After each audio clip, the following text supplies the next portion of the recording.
যখন কোনো মানুষ নিজের গন্তব্যে পৌঁছানোর জন্য পরিশ্রম না করে শর্টকাট রাস্তা নেয়, তখন সেই রাস্তা তাকে সোজা অন্ধকারে নিয়ে যায়।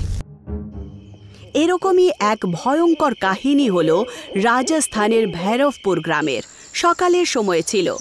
গ্রামের সমস্ত বাচ্চারা স্কুলের জন্য তৈরি হচ্ছিল। তমোব্রত স্কুলে যাওয়ার জন্য তৈরি হচ্ছিল, কিন্তু সে ব্যাগে বইয়ের বদলে মরা কঙ্কালের টুকরো, কালো মরিচের দানা আর রক্তচন্দন রাখছিল। তক্ষুনি পুতুল তাকে ডাকে, তাড়াতাড়ি চল, 9:30 বেজে গেছে, আমরা লেট হয়ে যাব তো। ওরে আমরা নয়, বরং তুই শুধু লেট করবি। পুতুল তমোব্রতের দিকে তাকিয়ে থাকে, কিন্তু কিছু বলে না। দুজনই স্কুলের দিকে রওনা দেয়। রাস্তায় স্কুল আসে, কিন্তু তমোব্রত একটা ভয়ঙ্কর হাসির সাথে সোজা জঙ্গলের দিকে চলে যায়। তমোব্রত, কোথায় যাচ্ছিস তুই? এই তো স্কুল। আমি তো তোকে আগেই বলেছিলাম স্কুলের জন্য তুই লেট হচ্ছিস, আমি নই। তুই যেটা করছিস সেটা কিন্তু অন্যায়। এই রাস্তা তোকে বরবাদ করে দেবে। আরে ভুল ঠিক তাতে আমার কি? আমার একটা সাধু বাবা আমাকে বলেছিল যে এই রাস্তা দিয়ে গেলে আমি খুব তাড়াতাড়ি ধনবান হয়ে যাব। আর তুই যেটা করছিস সেটা শুধুমাত্র সময় নষ্ট। শুধরে যা, নয়তো আমি তোর মা বাবাকে সব বলে দেব। কাউকে যদি একটা কথাও বলেছিস না, তাহলে তোকে প্রাণে মেরে ফেলবো। তমোব্রতের এই ধমকি শুনে পুতুলের চেহারায় একটা ভয় চলে আসে। সে চুপ হয়ে যায়, আর তমোব্রত নিজের শয়তানি ইচ্ছের জন্য জঙ্গলের দিকে বেরিয়ে যায়। তমোব্রত একটা পুরনো বট গাছের নিচে বসে থাকে। সেখানকার আবহাওয়ায় এতটাই শান্তি ছিল যে প্রত্যেক শ্বাসে একটা আলাদা রকমই ভাব ছিল। ওখানে একটা প্রদীপ জ্বলছিল, তার মধ্যে কালো পাথর ছিল, আর মন্ত্রের জাপ সে শুরু করে দেয়। প্রত্যেক শব্দের সাথে যেন হাওয়ায় ঠান্ডা শিহরণ আসে। ওম তমোব্রজায় নমঃ, ছায়া সিদ্ধিং দেহি মে, কৃষ্ণ রাত্রে প্রভূতি, সদা সর্বম সন্নাদিতি। স্কুলের ছুটি হয়ে যায়, কিন্তু তমোব্রতের কোথাও কোনো খোঁজ পাওয়া যায় না। বাড়ির লোকেরা খুব অস্থির হয়ে ওঠে, তাকে সব জায়গায় খোঁজে, কিন্তু সে গ্রামে কোথাও ছিল না। ঘাবড়িয়ে তার মা বাবা স্কুলে পৌঁছে যায় আর টিচারের সাথে জিজ্ঞাসাবাদ করে, মাস্টার সাহেব, গ্রামের সমস্ত বাচ্চারা বাড়ি ফিরে গেছে, কিন্তু আমার তমোব্রত এখনো ফেরেনি। আরে আমি কি করে জানবো? ও তো গত 5 দিন ধরে স্কুলে আসেই নেই। কিন্তু ও তো রোজ স্কুলের জন্য বাড়ি থেকে বেরোতো। হ্যাঁ, হয়তো বেরোয়, কিন্তু ও এখানে আসেনি। রাত্রি গভীর হয়ে যায়, কিন্তু তমোব্রত এখনো বাড়ি ফেরে না।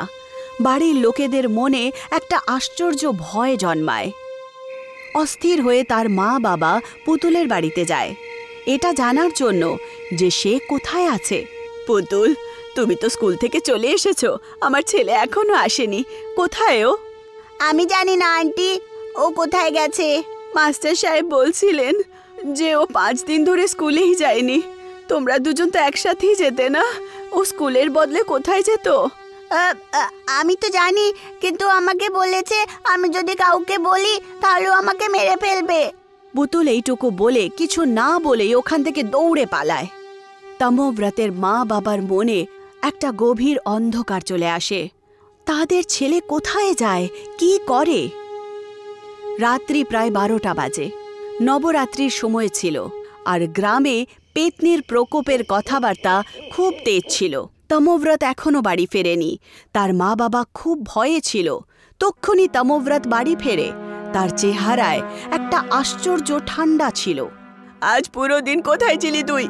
এখন আমি কিছু বলতে পারবো না, শুধু খেতে দাও আমাকে। আগে বল, কোথায় ছিলি? গত 5 দিন ধরে তুই স্কুলেও যাচ্ছিস না, কোথায় যাচ্ছিস বল। মা, তুমি জেদ করো না তো, আমাকে খেতে দাও, আমি এখন বলবো না। বাবু, স্কুলে কেন যাচ্ছিস না? লেখাপড়া করলে বিজরু বাবুর মতো বড় লোক হতে পারবি। বড় বড় মানুষ? আরে বড় লোক হওয়ার জন্য পড়াশোনা করে কি হবে মা? আমি সেই কাজটা করছি যে কাজটা করার পরে আমি এই গ্রামের সবচেয়ে বেশি বড় লোক হয়ে যাব। কি? এরকম কি করছিস তুই? তমোব্রতের মা তাকে বারবার জিজ্ঞাসা করে, কিন্তু সে একটা উত্তর দেয় না। ব্যাস চুপচাপ বাড়ির ভেতরে চলে যায়। তার মা চিন্তায় ডুবে যায় যে তার ছেলে কি করছে আসলে। আজ নবরাত্রির অষ্টমী। ভৈরবপুরে দুর্গাপুজোর তৈয়ারি জোরশোর ধরে হচ্ছিল, কিন্তু তমোব্রত সে গ্রামের যুবতী কন্যাদেরকে কন্যা ভোজনের জন্য ডাকছিল। তার আওয়াজে একটা আশ্চর্য রকম কালো রং ছিল, যেটা যারা শুনতো তাদের মনে ভয় জন্মাতো। খুশি, কাজল, আমার মা কন্যা ভোজনের জন্য ডেকেছে তোদেরকে, চ।